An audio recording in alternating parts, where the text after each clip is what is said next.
皆様こんにちは。このチャンネルはバンドメイドの一応名手がいろいろ個人的な意見や感想をつぶやいていくチャンネルです。今回はこれまでお給仕のレポートが続きましたが、次回のファイナルとなる横ありまでは間が空きますので、久しぶりに曲についてのつぶやきをさせていただきたいと思います。それで今回はアローンについてつぶやいてみたいと思います。なぜアローンかと言いますと、これまでのお給仕で定番となっていたことで何度も聴いてきたわけですが、改めてバンドメイド史にとっての歴史的な曲だなと思ったことと、私にとっても思い入れが強い曲だということでつぶやかせていただこうと思いました。本来ならアルバムや EP についての感想に入れるべきなのですが、ちょっとフライングでピックアップする感じになってしまいました。で、思い入れが強い分前置きが長めになってしまいます。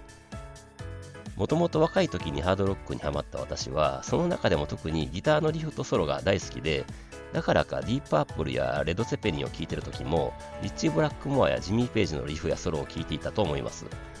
そんな私が長年の時を経て衝撃を受けたのがこのアローンでした。初めてアローンの MV を YouTube で見た時に、こんなかっこいいギター久しぶりに聴いたという思いでした。とにかくミンチョのギターがかっこよくて、初めて MV を見た後は何度もリピートしてしまいました。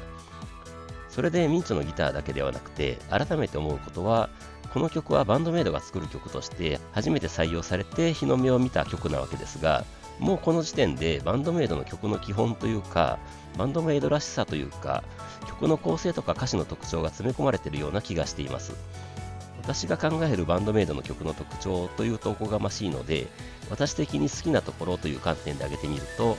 当然いろいろあって全曲ではないですが、1メロと2メロで歌い方やリズムやリフやコーラスなんかも変えてくる。サビがキャッチー。ベースラインが一般的なハードロックとは違い、メロディーとして前面に出てくる。曲中でのドラムのリズム、フレーズ、特にスネアやタムの変化が激しい。8ビートなのにところどころ3連を打ち込んでくる。メロとかサビの拍数を変えてくる。歌詞に英語が混じるが結構マニアックな英語で音的にもいい。同じ歌詞でいいようなところも変化させてくる。ギターソロへの導入やソロ後のつなぎがスムースでエモーショナルでドラマティック。ブレイクが効果的。アウトロでドラムがだんだん盛り上げていってピークで突然終わる。っていうか曲の終わり方が男前。みたいなところと私は思っているのですが、このアローンにはこの全ての基本的なものが詰め込まれているように思っています。なのでいろいろバンドメイドの曲を聴いた後に、またこのアローンを聴くと、なんて言うんでしょうか、バンドメイドにハマった基本に戻れるというか、なんか実家に帰ってきたような感じになります。ということで、前置きは以上として、そろそろ曲についてつぶやいていきたいと思います。まず、イントロはシンプルですが、味わい深いリフで、珍しくフェードインしてくる感じで始まります。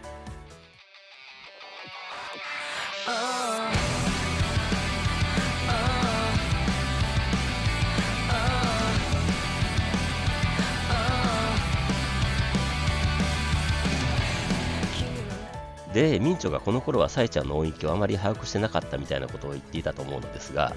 A メロは確かにサイちゃんの低音ギリギリを攻めてくる感じで始まります。君の中に飛び込んだ複雑な迷路みたいだ、いつまで経っても抜けられそうにないや。で、私的にはあーちゃんのこのスネアのリズムがめちゃくちゃ好きなところです。それで B メロになってミサさんのベースラインが動き出してバンドメイドらしさが出てきて、小畑さんのコーラスもバンドメイドらしい単なるハモリではなくてユニゾンだったり独特な音階でのコーラスに聞こえます。気づけないまま罠にはまってた、ささキャリナにアドブレどうしようもなくて、ただ泣いた。問題だらけで気がめいり、そう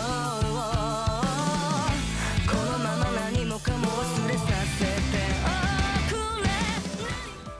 これでサビに入るわけですが、まずメロディーはキャッチーですよね。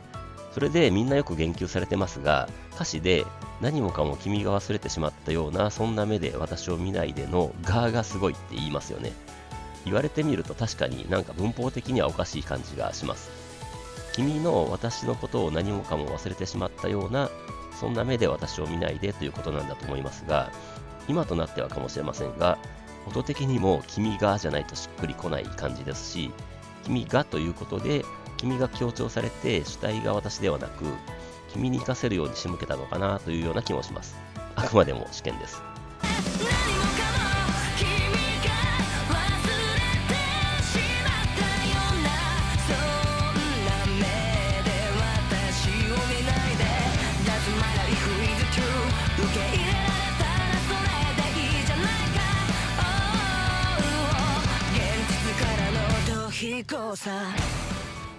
で、サビ終わりの一瞬のブレイクとあーちゃんのドラムフィルが素晴らしくて、感想にうまくつながります。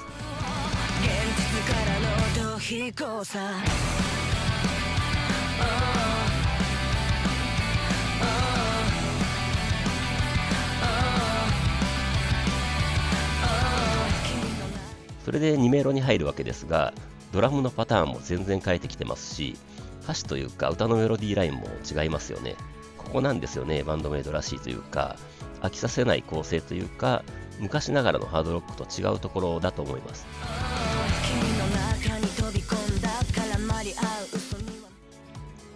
それで私が最初にこの NV を見た時に度肝を抜かれたのが、ここでの 2A のミンチョのギターでした。このミンチョの3連で下がっていくフレーズがめちゃくちゃかっこよくて、本当にびっくりした記憶が蘇ります。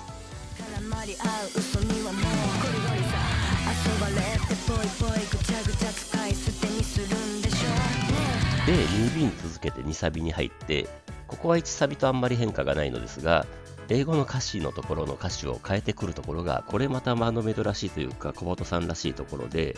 普通ここは変えないんじゃないかなと思うところです。あくまでも試験ですが。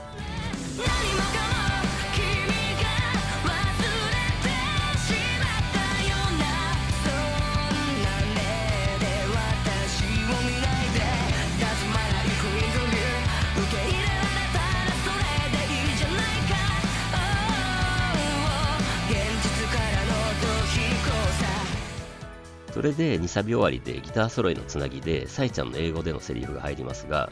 ここでまたベースが前面に出てきて、ここもバンドメイドらしいというか、素直にギターソロに入るのではなくて、その前の演出というか盛り上げというか単純じゃないので、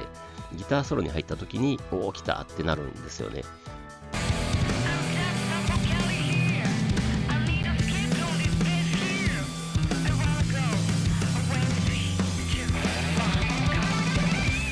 それでなんといってもこのギターソロそのものが素晴らしいです。未だに私的にはバンドメイドの曲で一番好きなギターソロです。構成も素晴らしくて、後半に向けて盛り上げていって、そのままの勢いで3サビにつなげるところは珠玉です。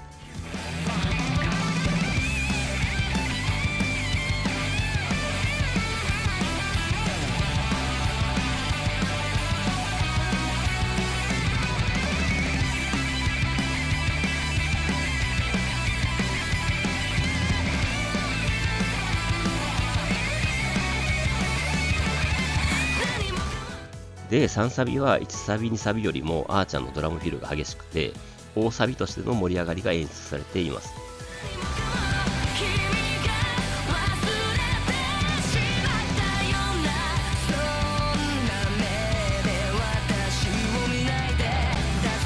で、曲とは関係ないのですが、最後のところのこのミンチョのギター弾いてる姿がなぜか私的にはツボにはまってすごい好きなところなんです。なぜなのかは分かりませんが。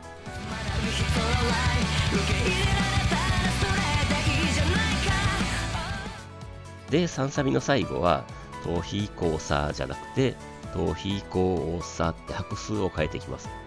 これってブルーミングとかでもやってますよね。こういうところ好きですね。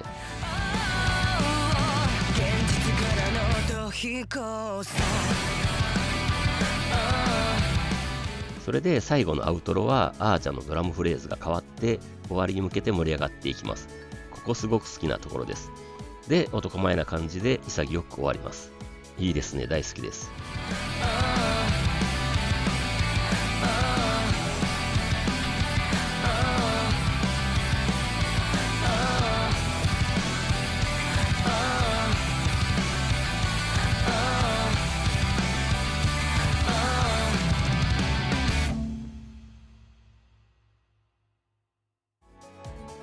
この最初に採用されたオリジナル曲を今でもガンガンお給仕でやれてるってある意味すごいなと思いますし、このベースがあるから他の素晴らしい曲たちがあるのかなとも思っています。とにかく音源聴いても MV で見てもお給仕で見ても最高の曲の一つだと思っています。はい。ということで今回は以上です。それではまた次回。